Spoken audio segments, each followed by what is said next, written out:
అదే RTV app వార్తల్ని క్షణాల్లో చదివే అవకాశం ఉంటుంది. ఒక న్యూస్ పేపర్, ఒక టెలివిజన్ ఛానల్ మీ చేతుల్లో ఎప్పుడూ ఉంటాయి. మదనపల్లిలో డిప్యూటీ సబ్ కలెక్టర్ కార్యాలయం జరిగినటువంటి దగ్ధం ఘటనకు సంబంధించిన ఫైల్స్ ఘటనకు సంబంధించిన దాంట్లో పెద్దిరెడ్డి పాత్ర ఉందని మాజీ మంత్రి సర్వేపల్లి ఎమ్మెల్యే సోమిరెడ్డి చంద్రమోహన్ రెడ్డి ఆరోపిస్తున్నారు. ప్రస్తుతం ఎన్నో మాట్లాడదాం. సార్, మదనపల్లి ఇష్యూలో ఇప్పటి వరకు పెద్దిరెడ్డి కానీ వాళ్ళు ఎవరు కూడా నోరు విప్పలేదు. కానీ పోలీసు విచారణ జరుగుతుంది, ప్రభుత్వం కూడా సీరియస్ అయింది. మీరు పెద్దిరెడ్డి పాత్ర ఉందని చెప్తున్నారు, ఏం చెప్తారు? డెఫినెట్గా మీరు ఒక్కటి చూడండి, నోటోరియస్ మినిస్టర్స్లో జగన్మోహన్ రెడ్డి తర్వాత ఆయన అనే పేరు వచ్చేసింది. భారీ దోపిడీల్లో వాళ్ళు.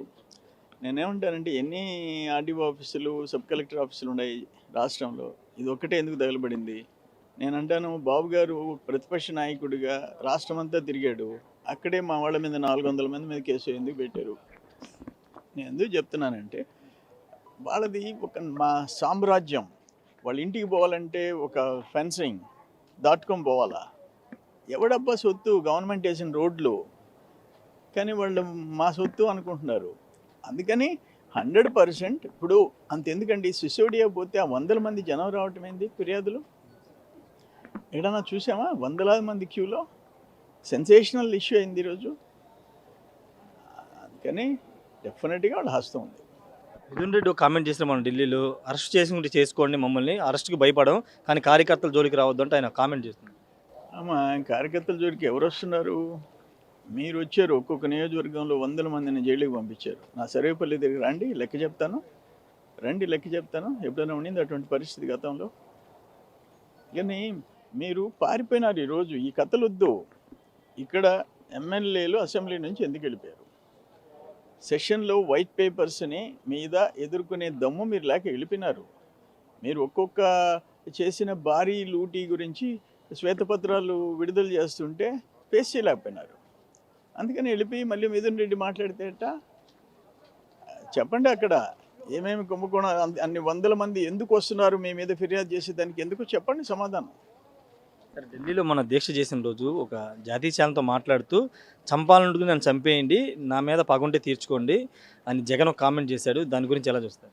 ఆ అలవాటు మాకు లేదయ్యా స్వామి. అక్కడ ఎవరెవరు లేచినారు మీకు తెలుసు. మీ టైంలో మొదటి మీ తాతగారి దగ్గర నుంచి ఎన్ని గాలిలో కలిసిపోయినాయి అనేది. వివేకానంద రెడ్డి గారు ఎటు చనిపోయినారు మీ చెల్లెళ్ళు చెప్తున్నారు. మాకు అలవాటు లేదు. నేను ఎందుకు నీ జోలికి ఎందుకు వస్తాం? నువ్వు హ్యాపీగా ఉండు.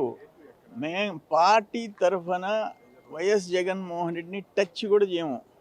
అంతవరకు నేను మీకు అష్యూరెన్స్ ఇస్తుండా. ప్రతిపక్ష నాయకుడిగా దేశ చరిత్రలో ఒక రాష్ట్రానికి ముఖ్యమంత్రిగా ఇన్ని వ్యవస్థల్ని కుప్పకూల్చిన వాళ్ళు, ఒక పోలీస్ వ్యవస్థని, ఒక మైనింగ్ వ్యవస్థని బూట్కాళ్ళ కింద నలిపేసిన వాళ్ళు మీరు, రెవెన్యూ, అందుకే సిస్టమ్స్ని కొలాప్స్ చేసిన వాళ్ళు మీరు. మిమ్మల్ని ఏంది చంపేది? మీ దెబ్బ ఆత్మహత్యలు చేసుకున్న వాళ్ళు, సచ్చిన వాళ్ళు. దేశంలో రైతుల ఆత్మహత్యల్లో 3rd ప్లేస్. జనాభా ప్రాతిపదికన మహారాష్ట్ర, కర్ణాటకతో తీసుకుంటే నంబర్ 1. కౌలు రైతులు 2nd ప్లేస్, తమిళనాడు తర్వాత. తమిళనాడు జనాభా ప్రాతిపదికన తీసుకుంటే నంబర్ 1. జనం సచ్చారు మీ దెబ్బకి. మీరు హత్యలు చేస్తే సచ్చారు, ఆత్మహత్యలు చేసుకొని సచ్చారు. అంటే సింపతి కోసమే ఈ వ్యాఖ్యలు చేస్తున్నారు అనుకోవాలా జగన్? ఏం సింపతి నాయన? నువ్వు నిన్నటి దాకా మరి వల్లకాడు చేసి 10 రోజుల్లో సింపతి అంటే ఎట్టొస్తాయా నీకు? చెప్పు. ఇప్పుడు బాబు గారు నిన్న చెప్పారు, చాలా క్లియర్గా చెప్పారు, నొక్కి చెప్పారు. మనం అధికారం ఉందని, వాళ్ళు చేసిన దానికి కక్ష సాధింపులుగా మీరు కానీ మళ్ళీ అదే పని చేస్తే మంచిది కాదు అని చెప్పి వార్నింగ్ ఇచ్చాడు. మాకు అధికారంలో ఉంటే మీ ఇష్టం వచ్చినట్టు చేస్తే నేను ఒప్పుకోను అని చెప్పాడు. అందుకని మా టైప్ అది కాదు. వీళ్ళని చూసి అదే విధంగా పోవాలని ఎవరు అనుకున్నా కార్యకర్తలకి చాలా క్లియర్ సందేశం బాబు గారు ఇచ్చారు. ఫైనల్ కూడా చెప్పండి, అసెంబ్లీకి ప్రతిపక్ష హోదాతో తాను వస్తే ప్రభుత్వాన్ని ప్రశ్నిస్తాను, ప్రజల సమస్యలు లేవనెత్తానని తనకు ప్రతిపక్ష హోదా ఇవ్వట్లేదు.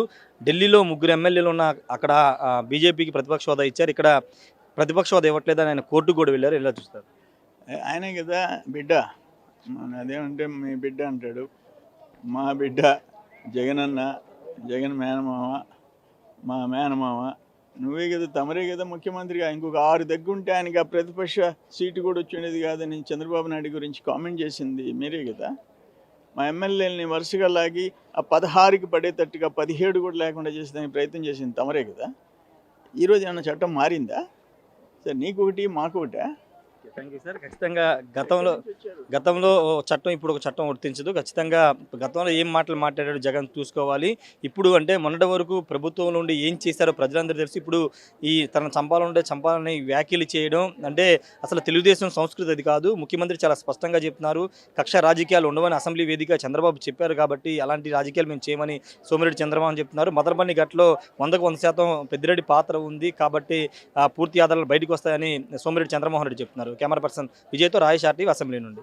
మరిన్ని వీడియోస్ కోసం ఛానల్ ని సబ్స్క్రైబ్ చేయండి, లేటెస్ట్ అప్డేట్స్ కోసం వాట్సాప్ ఛానల్ ని ఫాలో చేయండి అండ్ లింక్ డిస్క్రిప్షన్ లో ఉంది.